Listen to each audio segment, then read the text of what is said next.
Seigneur nous bénisse nous tous. Que le Seigneur vous bénisse. Alléluia. Il est merveilleux notre Dieu. Alléluia. Amen. Nous allons prendre nos Bibles dans le livre de Luc, chapitre 23, versets 26 à 34. Luc, chapitre 23, versets 26 à 34. Luc, c'est dans le Nouveau Testament. Luc, chapitre 23, versets 26 à 34. Alléluia. Amen. Luc, chapitre, ça s'appelle Matthieu, ça s'appelle Matthieu, Marc, Luc. Alléluia. Amen. Dans le Nouveau Testament, Matthieu, Marc, Luc. Luc, chapitre 23, versets 26 à 24.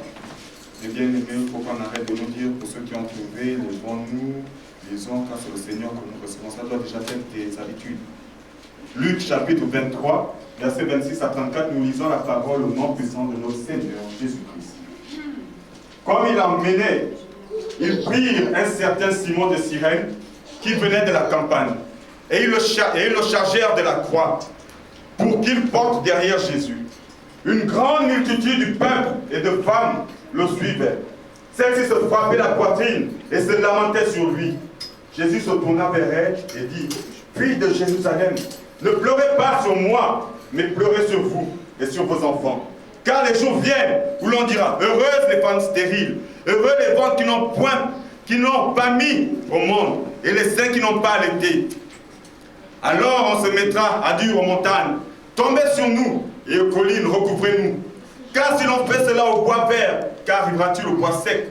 On conduisait en même temps deux autres des malfaiteurs qu'on allait exécuter avec lui.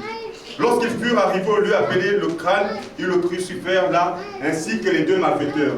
L'un à droite et l'autre à gauche. Jésus disait, Père, pardonne-leur, car ils ne savent pas ce qu'ils font. Ils se partagèrent ses vêtements en tirant au sort. Amen. Amen. Seigneur Jésus, telle est ta parole et nous la donnons.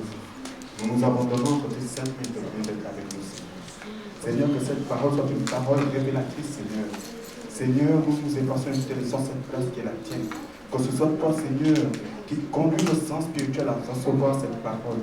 Et Seigneur, que notre intelligence cette place et que tu prennes vraiment possession de ce lieu, de cette place comme tu l'as fait dès le début, Seigneur. Que cette parole soit véritablement annoncée à ton peuple éternel, au Seigneur Jésus. Nous te bénissons, Seigneur. Que cette parole soit une parole de vérité. Et Seigneur, une parole qui s'imprègne dans notre cœur, qui nous permet, Seigneur, de savoir ce que tu attends de nous.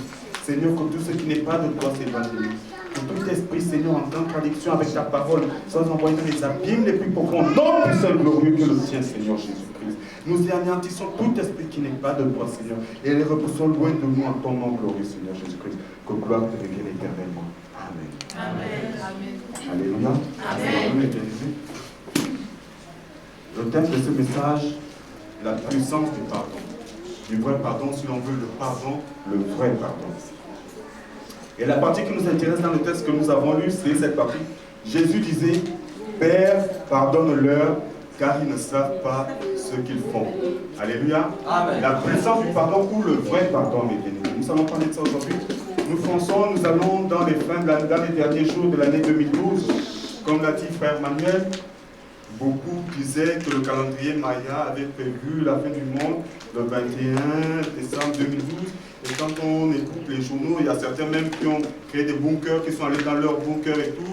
Il y a d'autres qui se sont armés pour pouvoir faire attention. Il y a des gens qui ont acheté beaucoup de nourriture pour dire, bon, si c'est la fin du monde, voilà ce qui va arriver, on aura au moins le nécessaire. Alléluia. Et comme il a été dit, comme il est même dit dans la Bible, nul ne sait quand sera le dernier jour. Seul Dieu le sait. Et pour tout bon chrétien, on sait que les signes sont annoncés, mais lorsque le Seigneur Jésus reviendra parmi nous, on saura qu'il est là. Alléluia. On n'aura pas besoin de nous dire non, le Seigneur se trouve à Dakar, ou bien non, le Seigneur se trouve à Libreville. Non. Il y aura quelque chose au fond de nous qui nous permettra de se dire, qui nous permettra de connaître que la présence du Seigneur est déjà là. Alléluia. Amen. Mais bien aimés, aujourd'hui nous allons parler du pardon. Et que peut-on dire du pardon? Comme nous le savons tous, le pardon est une puissance qui libère. Mais qu'est-ce que le pardon? Mais qu'est-ce que pardonner? Pardonner, c'est renoncer à se venger. Pardonner, c'est renoncer à punir. En somme, nous dirons que le pardonner, c'est faire table rase de toute chose. C'est oublier. Pardonner, c'est pas tout le temps ramener la chose sur le tapis. Pardonner, c'est dire, bon, on fait abstraction, c'est bon, on a lavé. Alléluia. C'est comme si je prenais une page de mon cahier, ou bien même cette partie, que je déchire. Si je déchire, on me dit de remettre dessus, je ne peux pas remettre.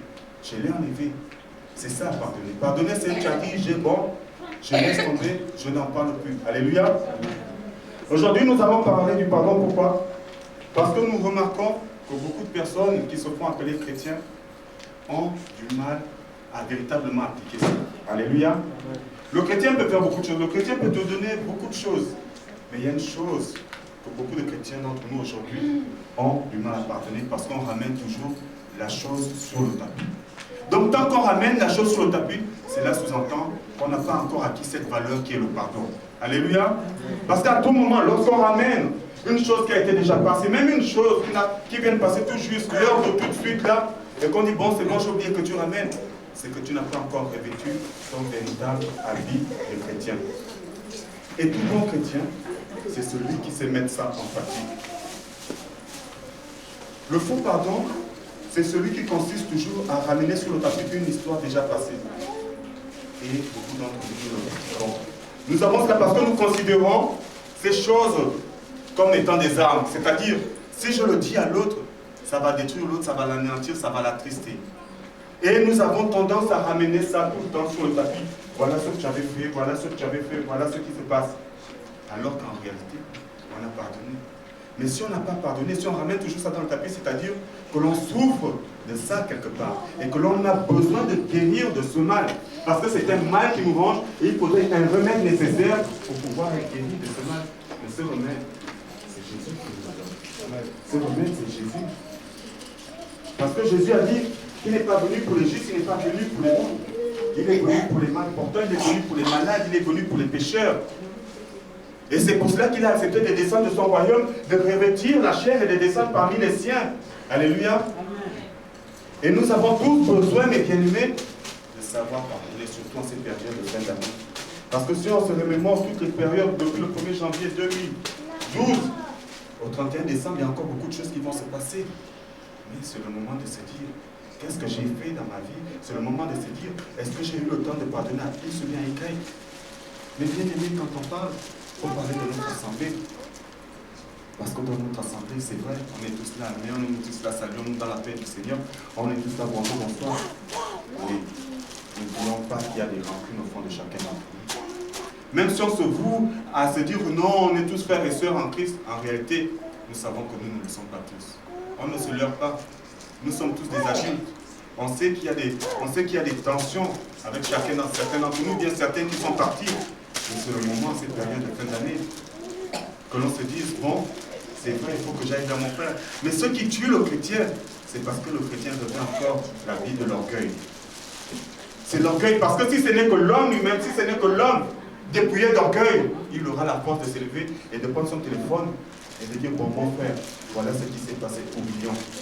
Mais comme l'orgueil se dit, pourquoi est-ce que c'est moi qui devrais faire le premier pas?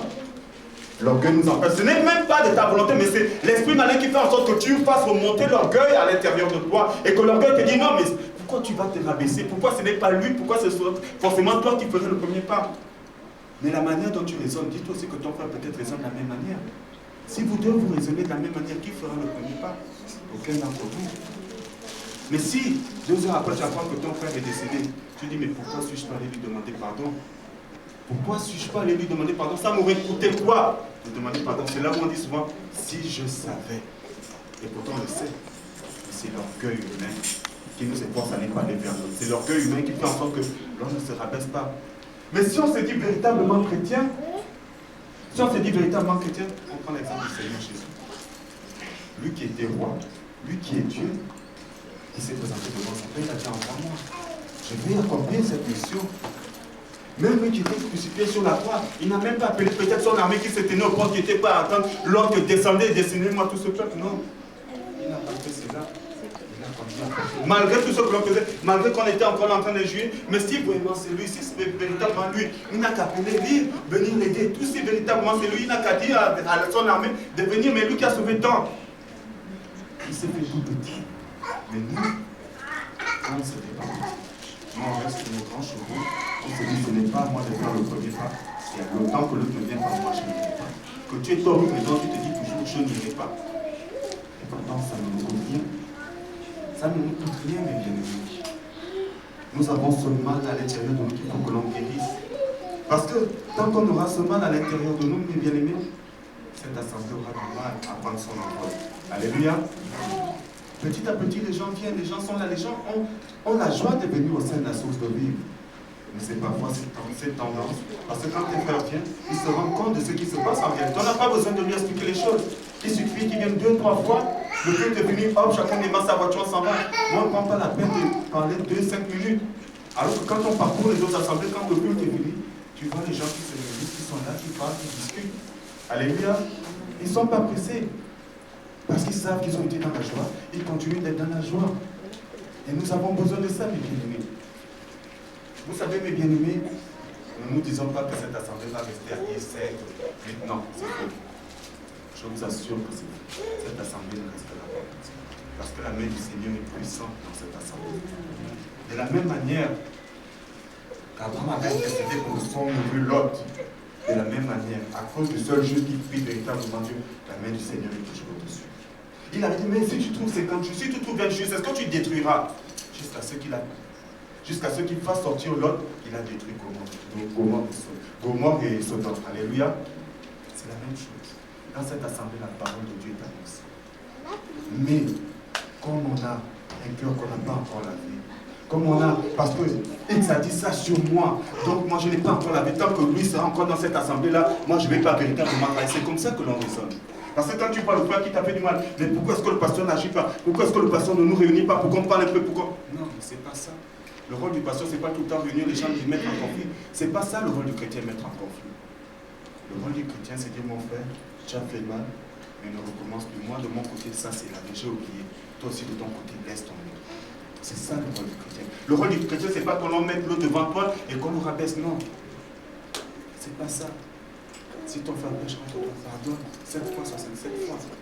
Alléluia. C'est important, mes bien-aimés. Il faudrait que le chrétien inculque le pardon à l'intérieur de lui, dans sa manière de vivre. Il ne faudrait pas que le chrétien soit celui toujours qui cherche à se venger, soit toujours celui qui cherche à faire non, comme tu m'as fait du mal, il faudrait forcément que je te rende.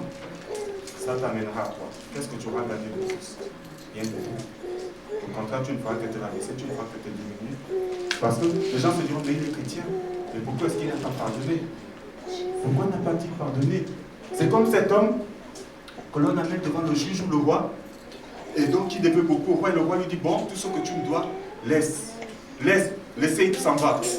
Et quand il sort de chez le roi, il rencontre un homme qui ne lui doit même pas un quart qui devait au roi, il le prend, il dit, je t'enferme jusqu'à ce que tu m'aies tout remboursé.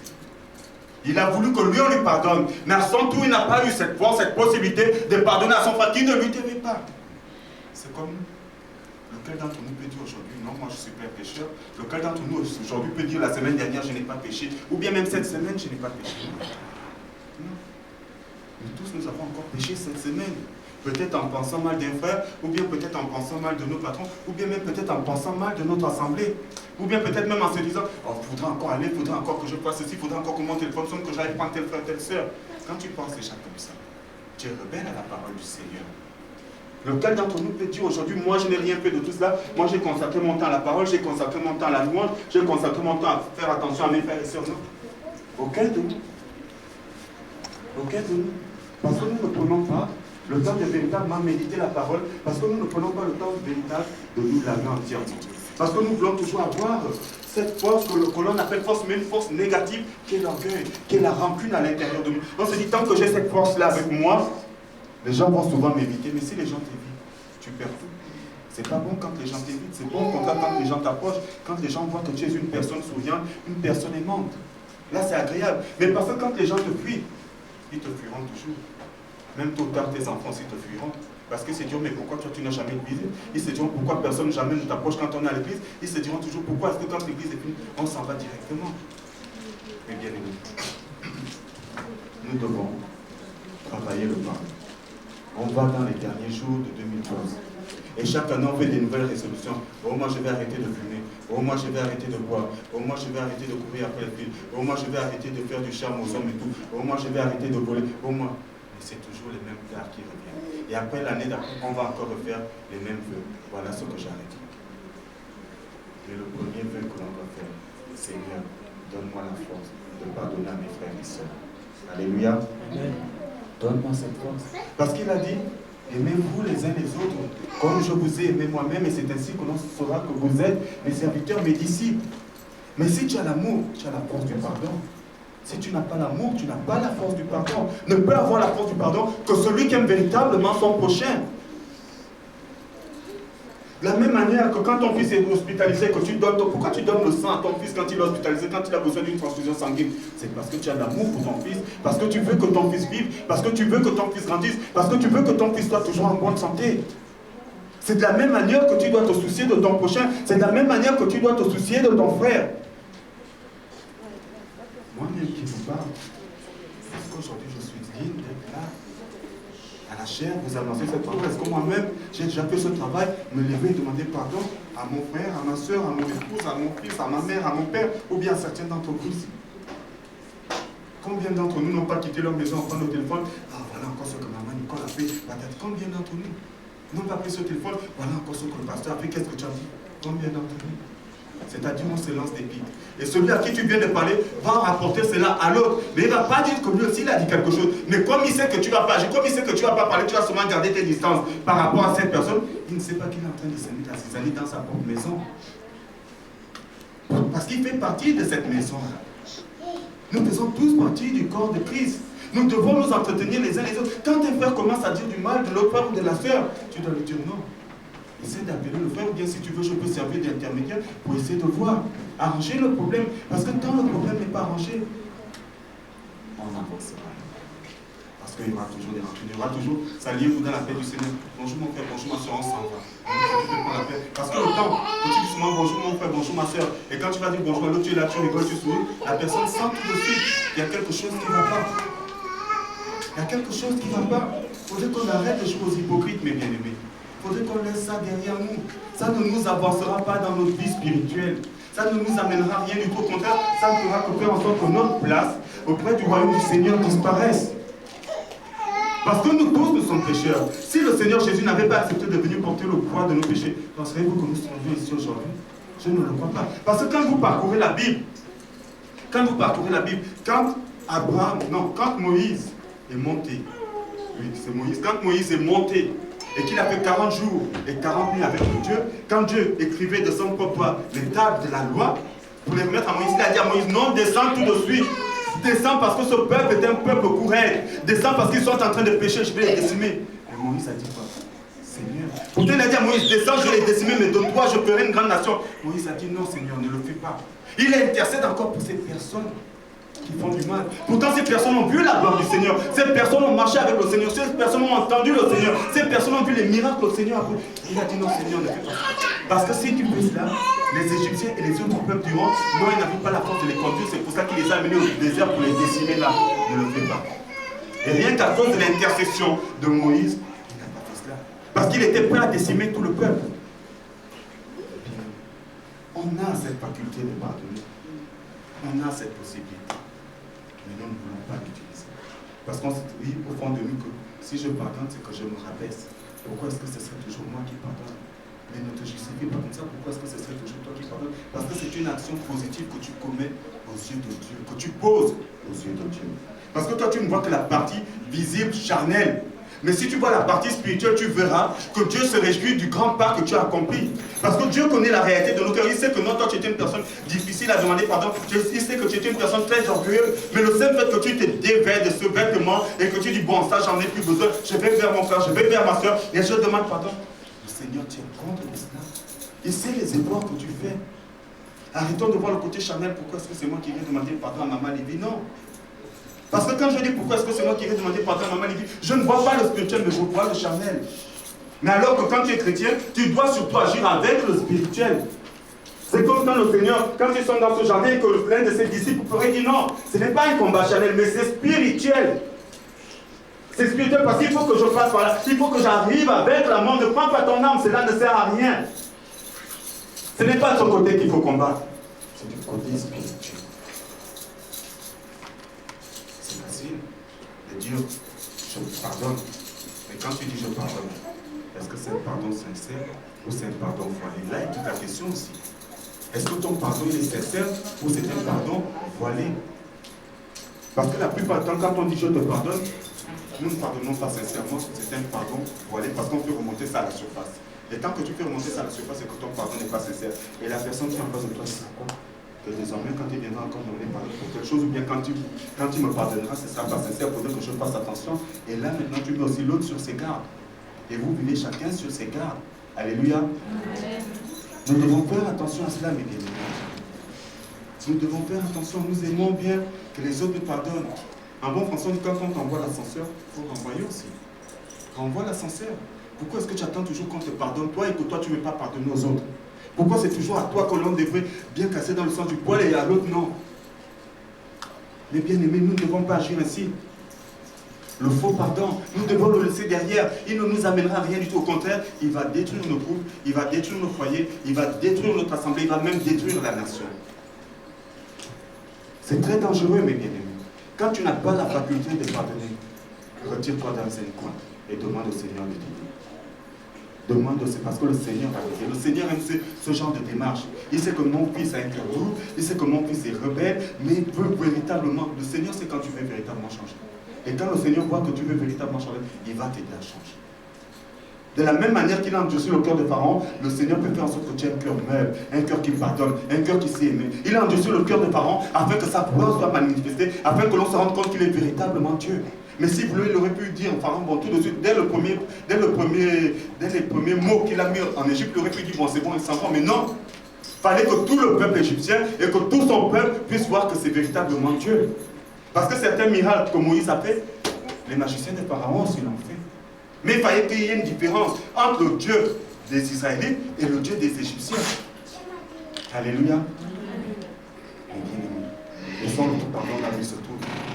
Laissons-le. Arrêtons de nous faire vengeance. Arrêtons de punir. Non. Parce que quand tu fais du mal à l'autre, peut-être que tu te réjouis un instant, mais après, surtout quand c'est mari et femme, mais après, qu'est-ce qui se passe? Tu as envie d'aller avec ta femme, tu as envie de parler avec ta femme, tu as envie de sourire avec ta femme, tu as envie de sourire avec ton mari, tu as envie de sourire avec à parler avec ton mari. Mais comme tu viens de poser un acte qui n'est pas positif, et que tu vois le charnel, tu ne vas pas vers la personne, tu restes dans ton coin, l'autre reste dans son coin. Et on n'avance pas. Et qui en pâtit? Ce n'est pas vous qui en pâtissez. Parce que les enfants se rendent compte de ce qui se passe. Alléluia. Amen. Nous devons faire attention, mes bien-aimés. Nous devons marcher main dans la main ensemble. Aujourd'hui, tu m'as pardonné. Demain, je te pardonne. Si tu as la difficulté de parler, il y a l'écrit qui est là. Tu prends un crayon, tu écris, tu poses. Il va lire, il va savoir. S'il a de la justesse, s'il a de l'intelligence, il va comprendre pourquoi tu es passé par l'écrit. Et le simple fait que tu ouvres déjà la bouche et que tu parles avec la personne, tout redevient normal. Alléluia. Nous avons besoin de ça, mes bien-aimés. Et quand il y a une autre chose, c'est qu'il y a aussi un vrai quelque part. Le vrai pardon. Il y a un vrai pardon. C'est celui que le Seigneur Jésus a fait. Le Seigneur Jésus a accepté de porter le poids de nos péchés. Le vrai pardon, c'est celui qui consiste à se mettre dans la peau de celui qui veut qu'on le pardonne. Alléluia. Là, tout de suite, si je fais du tort à un frère, pour pardonner, pour avoir la force de pardonner, il faut se dire, si c'est moi qui avais commis ce péché, si c'est moi qui avais fait du tort à mon frère, qu'est-ce que j'aimerais que mon frère fasse à ce moment? J'aimerais que mon frère me pardonne. Tu dois te mettre, comme ça tu as la facilité, la possibilité de pouvoir pardonner à ton frère, ta soeur. Parce que tant que tu ne te mets pas à la place de la personne, tu ne peux pas pardonner. Parce que tu n'as pas encore commis peut-être cet acte, ou bien parce que tu n'as pas encore commis le péché que le frère a commis. Même toi, que tu te dis, bon, renversons les rôles, c'est moi qui ai péché, qu'est-ce que j'aimerais que mon frère fasse s'il apprend ce que j'ai fait? J'aimerais qu'il me pardonne. Tu te mets dans la position de ton frère et tu as cette possibilité de pardonner. Mais tant que tu ne te mets pas dans la position de l'autre, tu ne peux pas pardonner. Alléluia. Amen. C'est pour ça que le Seigneur descend pour porter, pour sentir la douleur. Comme l'a dit le frère tout à l'heure, il a bien dit, Seigneur, est-ce que cette coupe ne peut pas s'éloigner de moi? Mais après, il a dit, non pas que ma volonté se fasse, mais que ta volonté se fasse. Même quand il a été tenté dans le désert, il donne telle parole, le malin donne telle parole, il donne telle, le malin donne telle. Mais il a fini par vaincre parce que lui-même c'est la parole. Lui-même c'est la lumière. Il s'est dépouillé de toutes choses. Lui qui était roi, lui qui pouvait revêtir les habits royaux, lui qui pouvait prendre, assujettir tous les royaumes, il a dit non, j'en ai pas besoin, ça ce n'est que du matériel. Je ne suis pas venu pour cela, parce qu'on a fait l'homme à notre image, à notre semblance. Et on ne peut pas accepter que ce que l'on a créé à notre image et à notre semblance, soit à qui on a donné l'intelligence de dominer sur toutes choses, de dominer sur les animaux féroces, de dominer sur tout esprit qui vit sous terre, qui vit au-dessus de la terre, qui vit dans les cieux, qui vole, qui rampe, qui marche, puisse agir ainsi. On ne peut pas l'accepter. Il a fallu qu'il descende. Parce qu'il nous aime. Il a fallu qu'il nous descende parce que le Seigneur s'est dit, mon Dieu, on les a créés, sont comme nous, ce sont des dieux vivants sur terre. Mais pourquoi est-ce qu'ils agissent ainsi? Ils ont le pouvoir sur toutes choses. Pourquoi ils ne s'aiment pas les uns les autres? Il a fallu qu'il descende parmi nous et qu'il nous montre c'est quoi l'amour. Le Seigneur n'est pas descendu. Non, il est descendu pour nous dire, si vous vivez dans l'amour, voilà comment vous allez réussir. Si vous vivez dans le pardon, voilà comment vous allez réussir. Alléluia. C'est pour ça qu'il dit, je vous donne un commandement nouveau. Il dit, quel est le plus grand commandement? Le plus grand commandement, c'est d'aimer ton Dieu de toute ton âme, de toute ta force. Mais après lui-même, il ajoute, je vous donne un commandement nouveau. Qu'est-ce qu'il dit? Je vous donne. Et qui avait établi les commandements de Dieu? Il les avait écrits sur une table de loi qu'il avait remis à Moïse. Mais après, quand lui descend parmi nous, il dit, je vous donne un commandement nouveau dans le Nouveau Testament. Donc s'il a cette faculté de nous donner un commandement nouveau, et bien, il a toute la faculté que Dieu a. Il a dit, vous êtes mes semblables, je ne peux pas accepter, parce que si mon Père le veut, on vous décime et on crée une nouvelle race. Vous avez le pouvoir sur le lion, parce que si on oppose un homme et un lion, là, je ne pense pas que l'homme va tenir devant le lion. Mais il dit, il nous donne la domination sur toutes ces choses. Mais nous, qu'est-ce que nous faisons? Nous assujettissons les hommes. Nous voulons que les hommes couvrent toujours les chines devant nous. Nous voulons toujours que les hommes se fassent petits devant nous, mais non. Nous sommes égaux les uns les autres. Égaux les uns les autres. C'est comme quand les gens crient, oh non, l'esclavage, c'est vrai. C'est la méchanceté. L'ignorance de l'homme qui a réduit l'homme à l'esclavage. Alléluia. Parce que si l'homme agissait avec le cœur de Dieu, le cœur que Dieu lui a donné, le cœur d'amour et du pardon, il n'y aurait jamais eu d'esclavage. Il n'y aurait jamais eu de grands et de petits noms. On aurait tous été égaux. Quand il est dit dans les Saintes Écritures que des trois choses, de ces trois choses, la chose la plus importante, c'est la charité et l'amour. Ça veut dire quoi? C'est que quand tu as l'amour, tu domines sur toutes choses. Quand tu as l'amour, tu pardonnes toutes choses. Alléluia. Nous avons besoin de ça, mes bien-aimés. Nous avons besoin d'agir ainsi. Frère Emmanuel, si tu peux me prendre le livre de Jean, chapitre 3, verset 16. Jean, chapitre 3, verset 16. Où il est dit, car Dieu a tant aimé le monde. Jean, chapitre 3, verset 16. Je lis la parole au nom de Jésus. Jean 3, 16. La Bible dit ceci. Car Dieu a tant aimé le monde qu'il a donné son Fils unique, afin que quiconque croit en lui ne périsse point, mais qu'il ait la vie éternelle. Amen. Amen. Car Dieu a tant aimé le monde qu'il a donné son Fils unique. Afin que quiconque croit en lui ne périsse point, mais qu'il ait la vie éternelle. Mais bien dit, ça prouve qu'il nous aime. Et Jésus a accepté cette mission de descendre parmi nous, afin de l'accomplir, afin de nous racheter. Mais malgré cela, encore sur la croix, on s'est encore moqué du Seigneur. Malgré cela, encore sur la croix, on a encore continué à pécher, on a encore... Et quand on revient dans notre texte initial, qu'est-ce qu'il dit? Jésus disait, Père, pardonne-leur car ils ne savent pas ce qu'ils font. Pourtant, Jésus aurait pu dire, Père, tous ceux qui sont en train de m'insulter, hormis ceux qui sont en train de prier pour moi, hormis ceux qui sont en train de pleurer dans la vérité, mais ceux-là qui sont en train de m'insulter, décime-les. Mais il a dit, non, Père. Au même titre que les autres qui pleurent pour moi, qui pleurent parce qu'ils savent que je suis ton fils, qui pleurent parce qu'ils savent que je n'ai rien fait. Pardonne-leur, pardonne à ceux qui sont en train de m'injurier, pardonne à ceux qui sont en train de tirer mes vêtements au sort, pardonne à ceux qui sont en train de me percer sur le côté. Il dit, Père, pardonne-leur. Ils ne savent pas ce qu'ils font, parce qu'ils savaient ce qu'ils faisaient. Ils ne le feraient pas. Ils me feraient descendre tout de suite de la croix, parce que je ne mérite pas d'être avec ces deux hommes. Moi, je suis venu apporter l'amour, je suis venu apporter le pardon, je suis venu guérir, je suis venu rétablir la paix. Mais ils ne l'ont pas accepté. Mais Père, pardonne-leur. Je m'en vais, pardonne-leur, Père. Mais qu'est-ce que nous faisons? Pourquoi est-ce que nous ne nous pardonnons pas les uns les autres? Pourquoi est-ce que nous voulons rester rancuniers? Pourquoi est-ce que nous ne voulons pas avancer dans l'amour, dans la paix, dans la joie? Pourquoi est-ce que nous voulons toujours revenir en arrière? Voilà ce que tu m'avais fait, voilà ce qui s'est passé pour toi.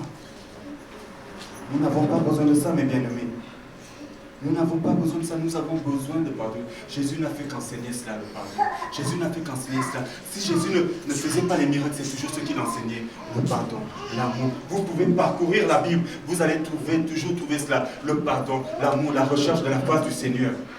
Vous n'allez jamais trouver la vengeance, que Jésus a enseigné la vengeance. Non. Jésus a toujours enseigné, il faut apprendre à pardonner. Il faut apprendre à laisser tomber. C'est ça que le Seigneur voulait. Parce qu'il savait que si tu mettais ça en pratique, tu dominais sur toutes choses. L'esprit malin ne pouvait plus t'acquérir. Alléluia. Amen. Et nous avons véritablement besoin du pardon dans nos vies. Mais bien aimé, on va en période fin d'année là. On va en période fin d'année. On a besoin de changer notre manière de voir notre assemblée.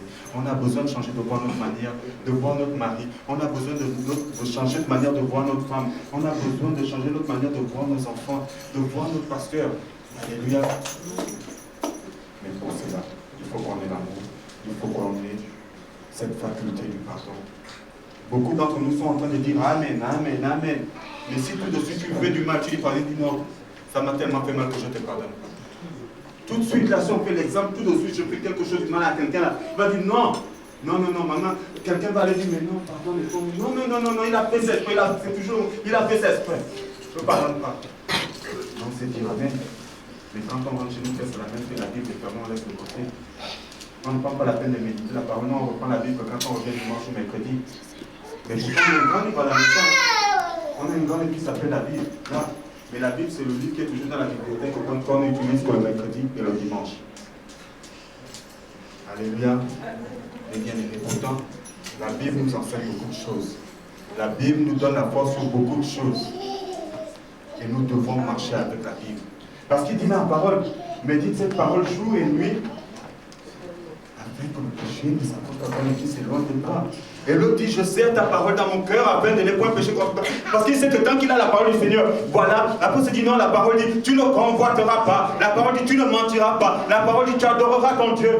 C'est ça, donc le péché s'éloigne de toi. Parce qu'à tout moment, quand tu cherches, l'Esprit révèle que voici ce que dit la parole. C'est ainsi que le chrétien doit marcher, que quand il sait la parole, quand il s'apprête à aller voler, la parole dit, tu ne voleras pas. Quand il s'apprête à convoiter, la parole dit, tu ne convoiteras point le bien de ton prochain. C'est ce que la parole nous dit. Mais comme on ne veut pas que la parole soit dans notre cœur, parce qu'on a tendance, parce qu'on a souvent encore envie de pécher, donc on la médite que le dimanche, on la médite que le mercredi. Mais parce que je sais que si je mets cette parole dans mon cœur, je ne ferai plus ce que les hommes de ce monde font. Mais on n'a pas besoin de marcher comme les hommes de ce monde. Tu dois marcher comme le disait l'apôtre Paul. Il cherchait à atteindre la perfection. Il dit, soyez mes imitateurs comme moi je le suis de Christ. La vie de Christ, c'était quoi? C'était humilité, c'était amour, c'était pardon. Alléluia. Amen. Et c'est comme cela que nous devons marcher, mes bien-aimés. Nous devons marcher ainsi, dans la prière, dans la recherche continuelle de la force du Seigneur. Frère Manuel, si tu peux encore me prendre le livre de Luc, chapitre 17, versets 3 à 4. Si ton frère a péché, reprends-le. Luc 17, versets 3 à 4. Je lis la parole au nom de Jésus. Luc 17. Verset 3 à 4. Luc 17, 3 à 4. Je lis la parole. Prenez garde à vous-même. Si ton frère a péché, reprends-le. Et il se répand, pardonne-lui. Et s'il a péché contre toi 7 fois dans un jour, et que 7 fois il revienne à toi, disant, je me répands, tu lui pardonneras. Amen. Amen. Si ton frère a péché. Il n'a pas dit si ton frère a péché, pardonne une fois, non. Reprends à tout moment quand il vient et qu'il dit je ne recommencerai plus, reprends. Le Seigneur tient compte de tout cela. Il tient compte des gestes que tu fais. C'est ce que le Seigneur Jésus nous enseigne. Ça ne sert à rien de dire je te pardonne et que quand ton frère dit, tu dis oh mais je t'avais déjà pardonné, c'est toujours non. Le Seigneur dit reprends parce que toi aussi tu commets le même péché. Et je t'ai pardonné plusieurs fois parce que toi aussi tu as fait ci. Et je t'ai encore pardonné parce que tu as frappé ta femme, je t'ai pardonné. Parce que tu as puni ton enfant alors qu'il ne méritait pas, je t'ai pardonné. Parce que tu as volé, je t'ai pardonné. Parce que tu as menti, je t'ai pardonné. Est-ce que moi je dis je ne te pardonne pas? Pardonne comme aussi je te pardonne. C'est ça mon bien-aimé.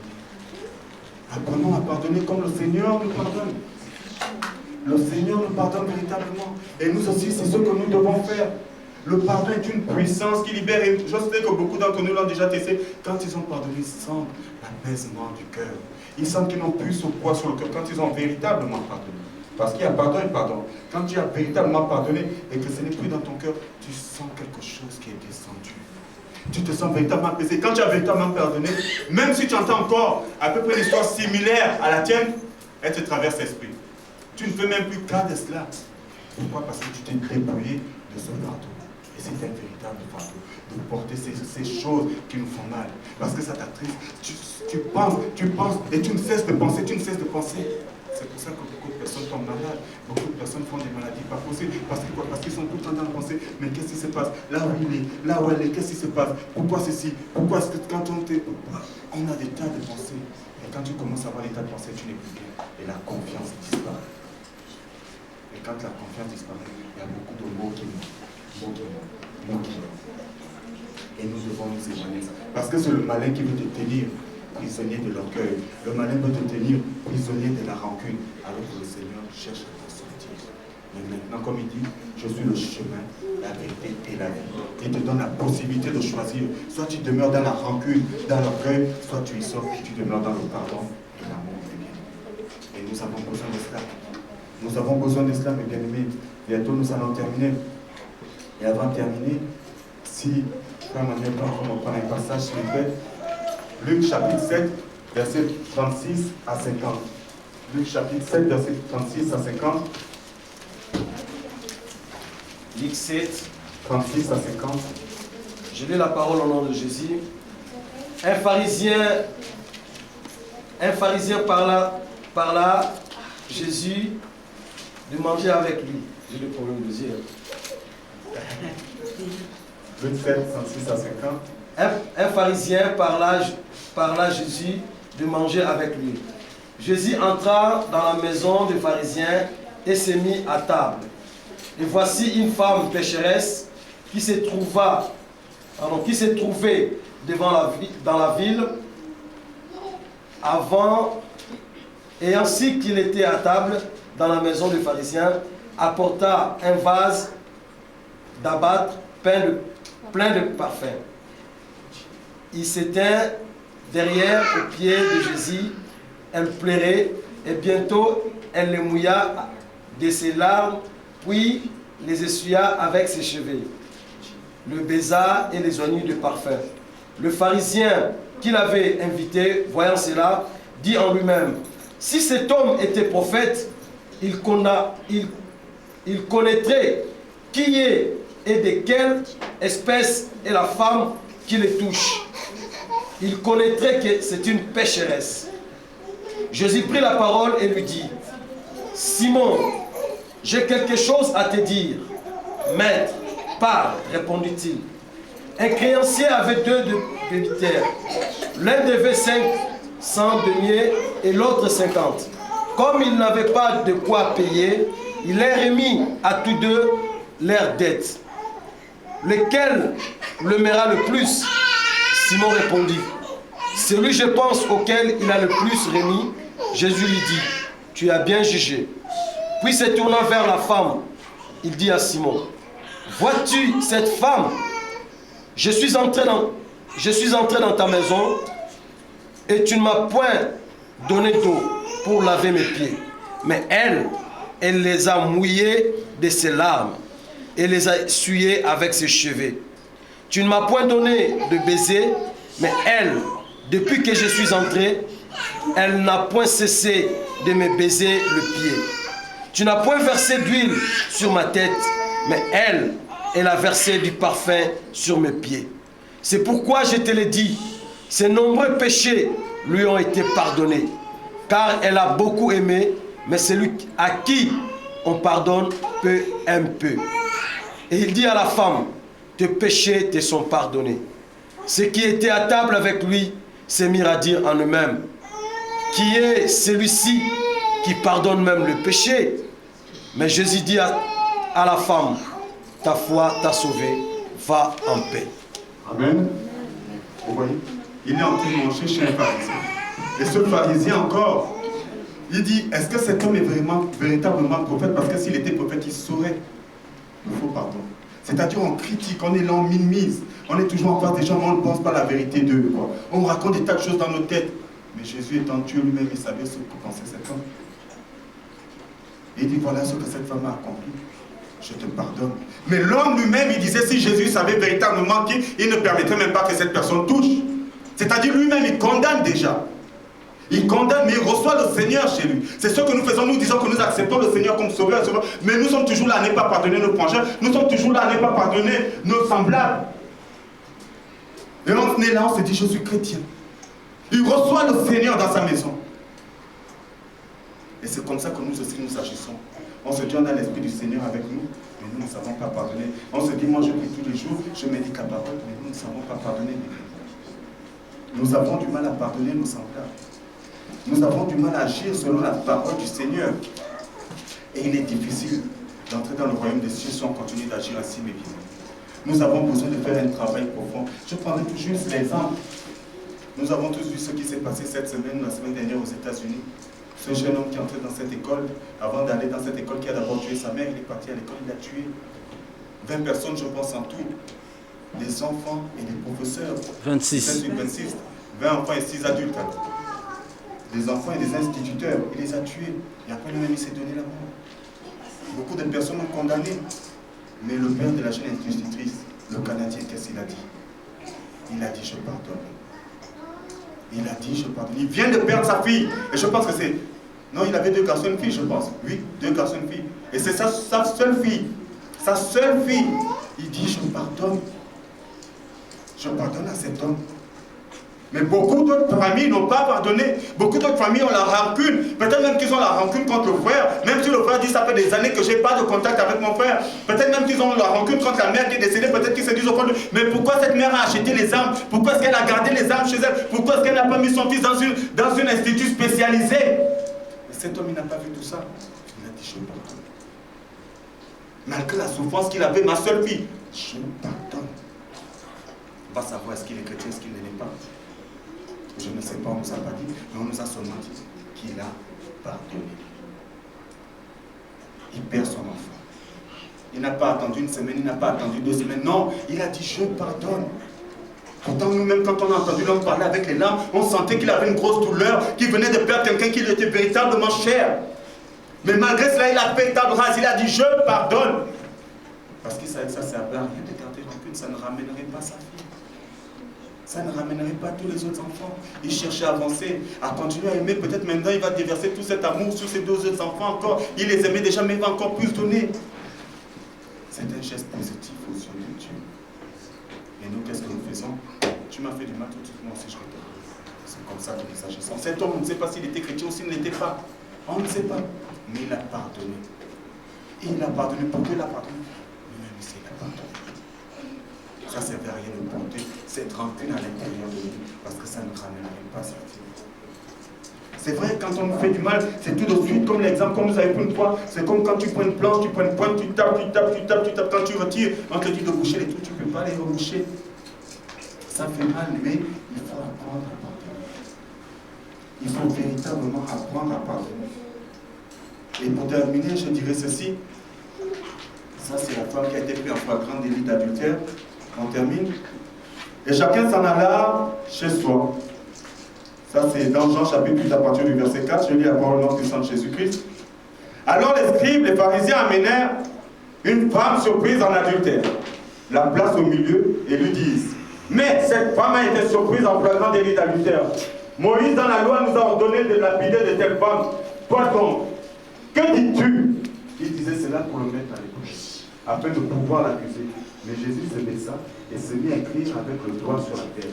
Comme il continuait à l'interroger, il se redressa et leur dit, que celui de vous qui est sans péché lui jette le premier une pierre. De nouveau, il se baissa et se mit à écrire sur la terre. Quand ils entendirent cela, ils se retirèrent un à un, à commencer par les plus âgés. Il resta seul avec la femme qui était là, au milieu. Alors Jésus se redressa et lui dit, eh bien femme, où sont-ils passés? Personne ne t'a donc condamné? Elle répondit, personne, Seigneur. Jésus dit, moi non plus, je ne te condamne pas. Va et désormais ne pêche pas. Alléluia. Amen. Quand tu veux qu'on te pardonne, tu dois aussi faire ce travail. J'ai fait du mal, je m'efforce à ne plus commettre de tels actes. Parce que le tout n'est pas toujours chercher à se faire pardonner. Mais il faut aussi avoir la violence de se dire, bon d'accord, j'ai péché, j'ai fait mal, on m'a pardonné, je me fais violence pour les plus recommencer. Et nous avons besoin de cela. Ce n'est pas toujours l'autre qui doit pardonner, non. Mais toi-même qui es pécheur, toi-même qui connais plusieurs fautes, tu dois te faire violence. Si je fais, qu'est-ce que l'autre va ressentir? Plusieurs fois je l'ai attristé, plusieurs fois j'ai agi ainsi. Comment est-ce que je dois percevoir cela? Le Seigneur nous enseigne cela. Le Seigneur nous enseigne l'amour. Le Seigneur nous enseigne d'aller de l'avant. Ça ne sert à rien toujours de revenir en arrière. Voilà ce que tu m'as fait en 1990, voilà ce que tu m'as fait en 1975. Non. Ça ne nous avance pas, ça ne fait que nous reculer, ça ne fait que mettre des distances entre nous. Et nous avons besoin d'avancer dans l'œuvre du Seigneur. Mais bien aimé, à commencer dans l'assemblée même. Si je demande là, qu'est-ce qu'elle rancune contre un frère ou une soeur, personne ne lèvera le dos. Personne. Mais nous tous, nous connaissons la réalité. On sait qui fréquente qui dit quoi de quoi, on sait tous. J'ai parlé avec maman Nicole hier, on sait qui on a critiqué. J'ai parlé avec le frère Abdon hier, on sait qui on a critiqué. Donc si je dis aujourd'hui qui lève le doigt, personne ne va lever le doigt. Mais au fond de toi-même, tu sais que, ah, j'ai critiqué, je ne lève pas. Mais ce n'est pas aux yeux de moi, c'est vrai, l'homme ne sait pas. Mais Dieu lui te voit. Dieu est en train de te dire, pourquoi tu ne lèves pas? Pas plus tard que tu étais en train de critiquer, non? Mais lève puisqu'on demande de lever personne. Donc, mais bien, on ne demande pas de lever le doigt ici, non. On demande seulement de faire ce travail intérieur. D'avoir cette violence de dire, bon, c'est bon. Là, c'est une nouvelle année qui commence. J'ai un téléphone, j'ai des gens, j'ai une langue. On nous enseigne que l'orgueil ne nous amène nulle part. L'orgueil ne fait que nous réduire. On nous a enseigné que la méchanceté ne conduit nulle part. La méchanceté nous éloigne du Seigneur. Parce que le Seigneur était bon en justice et en amour de l'humain. Nous devons cesser ces petites querelles, nous devons cesser ces petites idées de l'autre. Non. Qui es-tu pour avoir les idées sur l'autre? Qui es-tu pour pouvoir juger l'autre? Qu'est-ce que tu sais de la vie de l'autre? Qu'est-ce que tu sais de l'intérieur de l'autre? Déjà, toi-même, tu ne te connais pas profondément. Comment peux-tu connaître l'autre alors que toi-même, tu ne te connais même pas?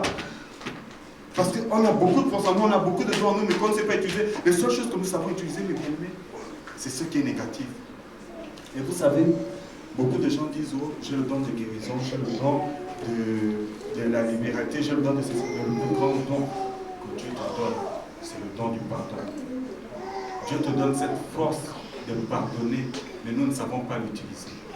C'est une grande force que Dieu nous donne de pardonner. Mais l'homme n'aime pas utiliser cette force.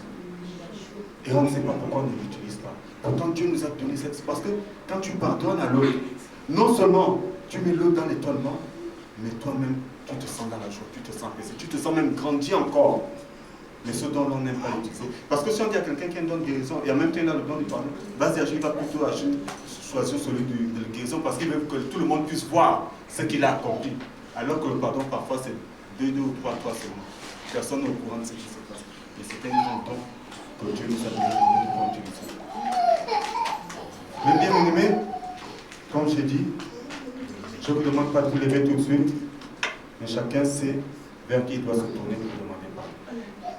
Chacun sait qu'il a fait du mal à un frère ou bien qu'il a une dent contre un frère ou bien une soeur. Chacun sait le travail qu'il a fait. Moi, je sais le travail que j'ai fait. C'est vrai, vous êtes là, vous êtes en train de sourire, vous êtes en train de me regarder. C'est à vous de faire le travail. Personne ne fera le travail pour vous. Moi, je ne sais pas contre qui vous avez une dent ou contre qui vous avez de la rancune, mais le Seigneur, lui, le sait. Si tu n'agis pas, dis-moi toi. Moi, je sais que j'ai fait du tort à une personne. Et à cette personne, j'aurais dû demander pardon déjà depuis bien longtemps. L'orgueil ne me conduit pas. L'orgueil ne m'affermit pas. Parce que je sais que je suis un grand nerveux. Mais ce qui est bien avec moi, c'est que je ne suis pas rancunier. Je suis nerveux, c'est vrai. Mais je ne suis pas rancunier. Et la personne à qui j'ai fait du tort, ce n'est pas Papa Manuel, ce n'est pas Maman Nicole, ce n'est pas le pasteur, ce n'est pas Nidora. Je n'ai fait du tort à la personne qui m'est chère, à mon épouse. J'ai fait du tort à mon épouse et pour ce faire, le ciel peut s'élever, s'il vous plaît. Si mon épouse peut s'élever, j'ai fait du tort à mon épouse. Et vous savez, vous pourriez dire ce que vous voulez. Voilà, non. Ce n'est pas à vos yeux que je demande pardon, mais c'est aux yeux de Dieu que je demande pardon à mon épouse. Parce que je sais que je l'ai attristé. Et je prie Dieu fort que ma nervosité s'éloigne de moi. MS, franchement, je sais, toi-même tu me connais depuis des années, tu sais quelle est ma nervosité. comment je suis. Je te demande véritablement pardon devant Kevin, devant Merveille, devant Ivana, devant Mathias et devant la source de vie. Je ne me soucie pas de ceux qui diront, de ceux qui penseront après. Non. Le plus important, c'est ce que toi tu vas dire, ce que toi tu penses. C'est ça le plus important. Je te demande véritablement pardon parce que tu as permis que je fasse des grandes choses et tu as permis que je sois remis à la construction de mon père et de ma mère. Tu as permis que je sois l'homme que je suis aujourd'hui. Je n'ai pas la perfection avec moi, non. Je ne suis qu'un homme qui a peut-être des envies, qui a peut-être des penchants. Mais pour que cela disparaisse, ce n'est pas dans la critique, c'est dans un travail commun, dans un travail d'ensemble. Et je te demande pardon parce que je sais que je t'attriste beaucoup, mais je te demande seulement de me soutenir dans ce travail que l'on va faire ensemble. De faire en sorte que je chante véritablement que cette nervosité disparaisse, que ces réactions directes disparaissent. Sans toi, je ne peux pas. C'est comme quand on dit souvent, si le Seigneur ne tient pas par la main, je ne peux pas avancer. Parce qu'on a besoin de la présence du Seigneur dans nos vies. Et j'ai besoin de ta présence dans ma vie. J'ai véritablement besoin de toi parce que je sais que j'ai fait beaucoup de choses avec toi. J'ai construit beaucoup de choses avec toi. Et que si tu t'éloignais de moi, je perdrais mes repères. Je perdrais mes repères et j'ai pas envie de perdre mes repères parce que c'est pas à mon âge maintenant qu'on va conseiller, je vais construire autre chose. Dieu t'a mis sur mon chemin la facilité de notre rencontre et nous devons avancer ensemble. Et pour cela, il faudrait que tu fasses ta part, que je fasse ma part, que nos enfants fassent leur part et que tous ensemble nous réussissons. Et devant le Seigneur, je te demande pardon, je demande au Seigneur de véritablement me donner la force, que mes réactions vives disparaissent et que souvent ma manière d'agir disparaisse. Et sache que c'est sincèrement que je te demande pardon. Je m'en veux véritablement de t'avoir attristé ces semaines, ces mois. Et je prie Dieu véritablement de faire en sorte que je continue à avancer ainsi et que l'on avance ensemble même dans la vie. Mais bien aimés, nous allons nous lever. Nous allons prier.